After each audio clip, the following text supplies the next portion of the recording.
নমস্কার বন্ধুরা, প্রথম দফার ভোট গ্রহণ কিন্তু ইতিমধ্যেই শেষ হয়েছে। আজকের ভিডিওতে আমরা আলোচনা করব প্রথম দফার চূড়ান্ত জনসমীক্ষা এবং বিশেষ বিশ্লেষণ নিয়ে।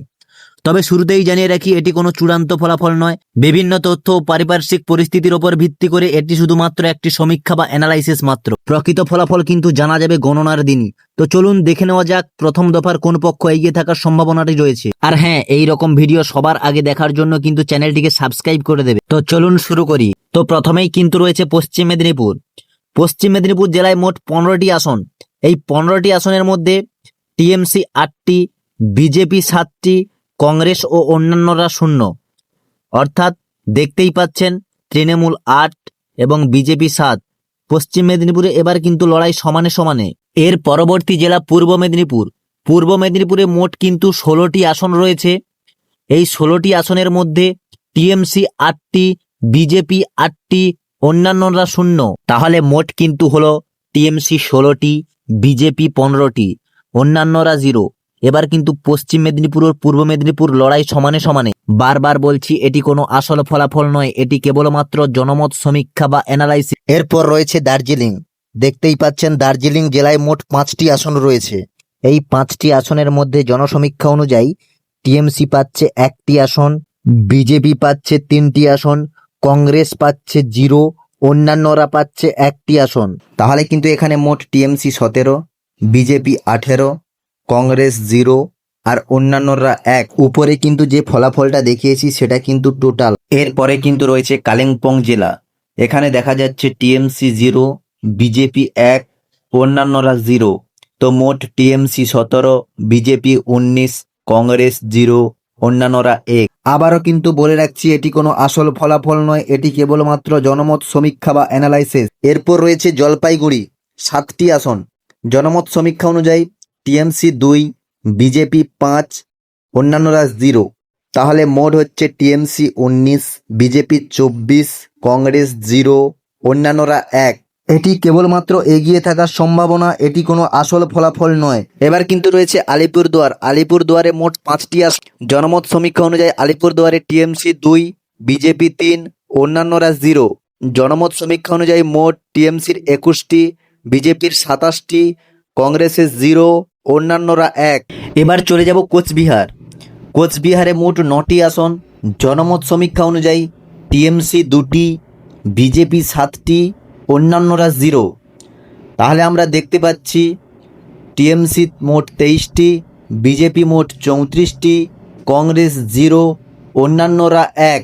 এরপরে কিন্তু রয়েছে উত্তর দিনাজপুর। উত্তর দিনাজপুরে মোট 9টি আসন। জনমত সমীক্ষা অনুযায়ী টিএমসি পাচ্ছে 5টি, বিজেপি 4টি, অন্যান্যরা 0।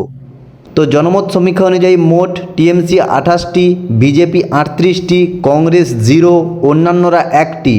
এবার আমরা জনমত সমীক্ষা অনুযায়ী কি দেখতে পাচ্ছি, বিজেপি অনেকটি এগিয়ে, টিএমসি কিন্তু অনেকটা পিছিয়ে। এরপর দেখতেই পাচ্ছেন পরবর্তী জেলা দক্ষিণ দিনাজপুর। দক্ষিণ দিনাজপুরে মোট 6টি আসন। 6টি আসনের মধ্যে এখানে কিন্তু আমরা দেখতে পাচ্ছি টিএমসি 2টি আসনে, বিজেপি 3টি আসনে, কংগ্রেস 1টি আসনে, অন্যান্যরা 0। এই আসনগুলিতে এগিয়ে থাকতে পারে। তাহলে কিন্তু জনমত সমীক্ষা অনুযায়ী এই পর্যন্ত টিএমসির 30টি, বিজেপির 41টি, কংগ্রেসের 1টি, অন্যান্যরা 1টি। আবারও কিন্তু বলে রাখছি, এটি কেবলমাত্র জনমত সমীক্ষা বা অ্যানালাইসিস, এটি কোনো চূড়ান্ত ফলাফল নয়। তারপরে কিন্তু দেখে নেব পরবর্তী জেলা মালদহ। মালদহে টোটাল 12টি আসন রয়েছে। এই 12টি আসনের মধ্যে কিন্তু টিএমসি 5টি, বিজেপি 2টি, কংগ্রেস 5টি, অন্যান্যরা 0। তাহলে কিন্তু এখানে মোট কার কতগুলি আসন পাওয়ার সম্ভাবনা রয়েছে, টিএমসি 35টি, বিজেপি 43টি, কংগ্রেস 6টি, অন্যান্যরা 1টি। এর পরবর্তী জেলা রয়েছে মুর্শিদাবাদ। মুর্শিদাবাদে কিন্তু 22টি আসন রয়েছে। এই 22টি আসনের মধ্যে টিএমসি 15টি পাওয়ার সম্ভাবনা রয়েছে, বিজেপি 1টাও পাচ্ছে না, কংগ্রেস 5টি পাওয়ার সম্ভাবনা রয়েছে, আদার্স 2টি পাওয়ার সম্ভাবনা রয়েছে। এখানে কিন্তু একটি বড় পরিবর্তন হয়ে গেল। টিএমসির খাতায় পড়ল 50টি, বিজেপির 43টি, কংগ্রেসের 11টি, আদার্স 3টি।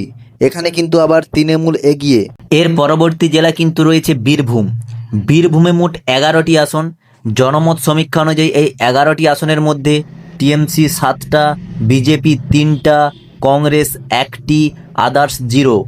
তো জনমত সমীক্ষা অনুযায়ী টিএমসি মোট 57টি, বিজেপি 46টি, কংগ্রেস 12টি, অন্যান্যরা 3টি।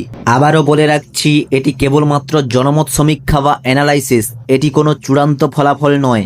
এর পরবর্তী জেলা রয়েছে কিন্তু পশ্চিম বর্ধমান। এই পশ্চিম বর্ধমানে মোট 9টি আসন। 9টি আসনের মধ্যে টিএমসি 6টি পাওয়ার সম্ভাবনা রয়েছে, বিজেপি 3টি পাওয়ার সম্ভাবনা রয়েছে, অন্যান্যরা 0। এবার কিন্তু মোট দাঁড়িয়েছে টিএমসি 63টি, বিজেপির 49টি, কংগ্রেসের 12টি, অন্যান্যরা 3টি। এর পরবর্তী জেলা রয়েছে পুরুলিয়া। এই পুরুলিয়ায় 9টি আসন রয়েছে। এই 9টি আসনের মধ্যে টিএমসি 4টি পাওয়ার সম্ভাবনা রয়েছে, বিজেপি 5টি পাওয়ার সম্ভাবনা রয়েছে, অন্যান্য 0। তাহলে কিন্তু এখানে মোট হচ্ছে টিএমসি 67টি, বিজেপি 44টি, কংগ্রেস 12টি, আদার্স 3টি। এরপরে কিন্তু নজর রাখবো বাঁকুড়া জেলার দিকে। বাঁকুড়া জেলাতে মোট 12টি আসন রয়েছে। এই 12টি আসনের মধ্যে টিএমসি 5টি পাওয়ার সম্ভাবনা রয়েছে, বিজেপি 7টি পাওয়ার সম্ভাবনা রয়েছে, অন্যান্যরা 0। তো এখানে যদি 5টি আসন পায়, টিএমসির হচ্ছে 72টি, আর বিজেপি যদি 7টি আসন পায় তাহলে বিজেপির হচ্ছে 61টি, আর অন্যান্যরা যেমন ছিল তেমনই থাকছে। এর পরবর্তী জেলা কিন্তু রয়েছে ঝাড়গ্রাম।